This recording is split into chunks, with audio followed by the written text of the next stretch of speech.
Hi friends, வணக்கம் and welcome back to my channel Dara's Cooking Demo. இன்னைக்கு நம்ம ரொம்ப ட்ரெடிஷனல் ஒரு ரெசிபி தான் பார்க்க போறோம்.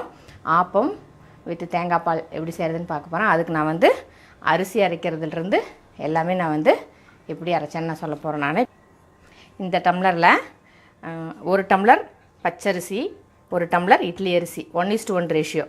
நீங்கள் எந்த கப்பில் அளக்குறீங்களோ அந்த கப்பில் வந்து 1:1. ஒரு டம்ளர் வந்து பச்சரிசி, ஒரு டம்ளர் வந்து இட்லி அரிசி, நார்மல் புழுங்கரிசி நான் இதில் வந்து போட்டிருக்கேன். அந்த 1:1 அரிசி ரேஷியோக்கு வந்து இந்த அதே டம்ளரில் அரை டம்ளருக்கு கொஞ்சம் கம்மியாக உளுந்து எடுத்திருக்கேன்.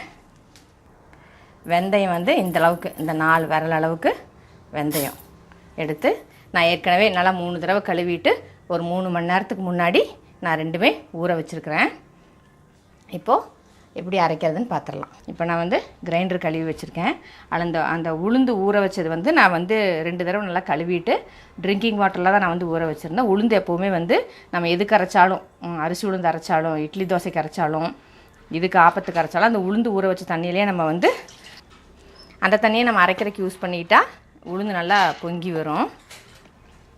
இப்போ உளுந்து கிரைண்டரில் சேர்த்துடலாம். இப்போது உளுந்து போட்டிருக்கேன் கிரைண்டரில், கொஞ்சம் அரைக்கட்டும். உளுந்துக்கு எப்போவுமே வந்து அப்படியே தண்ணி மடமடன்னு ஊற்றிடக்கூடாது. லேசாக தண்ணி தொளிச்சு தான் நம்ம வந்து அரைக்கணும். இந்த மாதிரி தண்ணி வந்து லேசாக தொளிச்சு தான் அரைக்கணும். ஒரு அரை மணி நேரம் அரைக்கணும். உளுந்து எப்பவுமே அதோட டைம் வந்து ஒரு அரை மணி நேரம் தான். அரைக்கட்டும், அப்புறம் பார்க்கலாம்.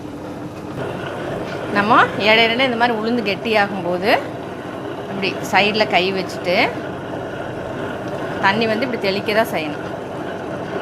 தெளித்து நல்லா மசிகிற வரைக்கும் அரைச்சிக்கலாம். இப்போ பார்த்தீங்கன்னா உளுந்து நல்லா அரை மணி நேரம் நல்லா அரைஞ்சி பொங்கிருச்சு. உங்களுக்கு பார்த்தாலே தெரியும்னு நினைக்கிறேன்.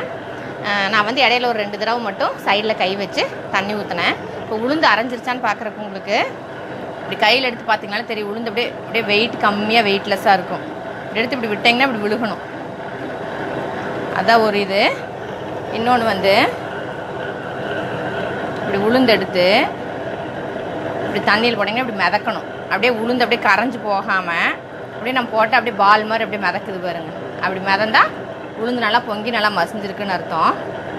இப்படி எடுத்தாலும் இப்படி வரும். அதுதான் வந்து உங்களுக்கு அடையாளம். இப்போ நான் உளுந்து வலிக்க போகிறேன். அரைச்ச உளுந்து வந்து இந்த மாதிரி இருக்குது. நல்லா ஃப்ளஃபியாக வந்திருக்கு. வலிச்சு வச்சுருக்கேன். முதல்ல உளுந்து அடைச்சிட்டு இப்போ வந்து அடுத்தது அரிசி போட்டுட்ருக்கேன் கிரைண்டரில். இப்போ அரிசி போட்டிருக்கேன். இதுக்கும் அதே மாதிரி கொஞ்சம் கொஞ்சமாக கெட்டியாக தண்ணி தொளிச்சு இது எப்படியும் ஒரு 20 to 25 மினிட்ஸ் ஆகும். ரொம்ப நல்லா நைஸாக அரைக்கணும். ஆப்பத்துக்கு வந்து கொஞ்சம் நல்லா நைஸாகவே அரைக்கணும். இதுக்கும் அதே மாதிரி தண்ணி தொளிச்சு அரைச்சிக்கலாம். இப்போது அரிசியும் நல்லா நைஸாக மசிஞ்சிருச்சு. தொட்டு பார்த்தாலே தெரிஞ்ச நல்லா நைஸாக இருக்குது. இதை ஆஃப் பண்ணிவிட்டு நான் வந்து அரிசி தோண்டிட போகிறேன். இப்போது நான் வந்து அரிசி எடுத்து இந்த உளுந்து மாவுலேயே போட்டுட்டேன். இப்போ மாவுக்கு தேவையான உப்பு சேர்த்துட்றேன். உப்பு சேர்த்து நான் நல்லா கலக்கி வைக்க போகிறேன். இப்போ உப்பு சேர்த்து அரிசி மாவு உளுந்து மாவு நல்லா கலக்கி வச்சுட்டேன். இது வந்து ஒரு 8 ஹவர்ஸ்க்கு மேலே நல்லா வந்து ஊறணும். இப்போ நான் நைட் அரைச்சி வச்சுருக்கேன். நாளைக்கு காலையில் நான் வந்து ஆப்பம் ஊற்ற போகிறேன். இது வந்து 2-in-1 மாவு. இதில் ஆப்பம் ஃபஸ்ட்டு ஊற்றிட்டு நம்ம அதிலேயே வந்து பணியாரம் செஞ்சுக்கலாம். பணியாரம் செய்கிறது எப்படிங்கிறதும் நான் வந்து உங்களுக்கு தனி வீடியோவை போடுறேன். இப்போ இதை மூடி நைட் ஃபுல்லாக நல்லா புளிக்க விட்டலாம். இப்போது நேற்று நைட்டு அரைச்சி வச்சு 8 ஹவர்ஸ்க்கு மேலே புளிச்சிருக்குது மாவு. இப்போ பார்த்தீங்கன்னா நல்லா புளிச்சு நல்லா பொங்கி இருக்குது. ஆக்சுவலாக இந்த மாவு வந்து கெட்டியாக இருக்கும்.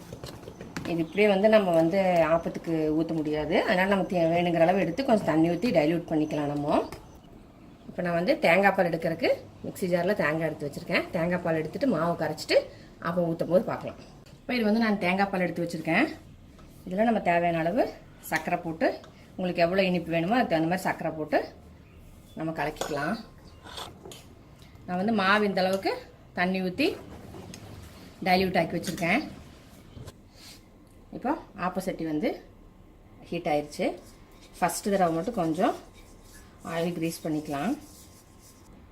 இப்போ மாவு எடுத்து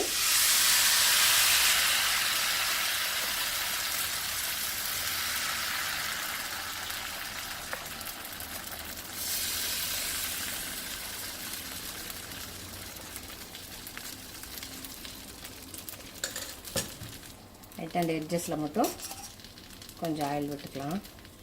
சும்மா ட்ராப் க்ளோஸ் பண்ணிடலாம். இப்போ வெந்துருச்சு, எடுத்துடலாம்.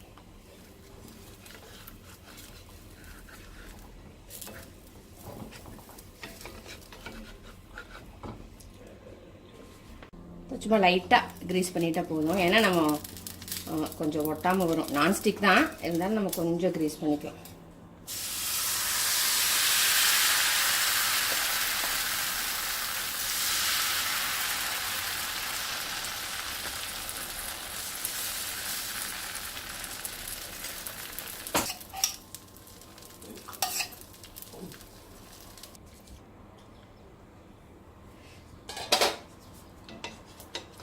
இப்போ அடுத்ததும் வெந்துருச்சு, எடுத்துடலாம். ஆப்பம் தேங்காய் பால் ப்ளஸ் தேங்காய் சட்னி பிளேட்டிங் பண்ணியிருக்கேன். ரொம்ப டேஸ்ட்டாக இருக்குங்க. கண்டிப்பாக ட்ரை பண்ணி பாருங்கள். வீடியோ யூஸ்ஃபுல்லாக இருந்திருக்குன்னு நினைக்கிறேன். பிடிச்சிருந்தால் லைக் பண்ணுங்கள், ஷேர் பண்ணுங்கள், கமெண்ட் பண்ணுங்கள். சேனல் மறக்காமல் சப்ஸ்கிரைப் பண்ணிடுங்க. பக்கத்தில் இருக்க பெல் ஐக்கான் ப்ரெஸ் பண்ண மறந்துடாதீங்க. எங்கள் வீடியோட அப்டேட்ஸ் உங்களுக்கு நோட்டிஃபை ஆகும். அப்போ என்னோடய வீடியோஸ் எல்லாமே நீங்கள் மிஸ் பண்ணாமல் பார்க்கலாம். இன்னொரு வீடியோவில் மீட் பண்ணலாம். Until then, stay blessed and be happy always. Thank you.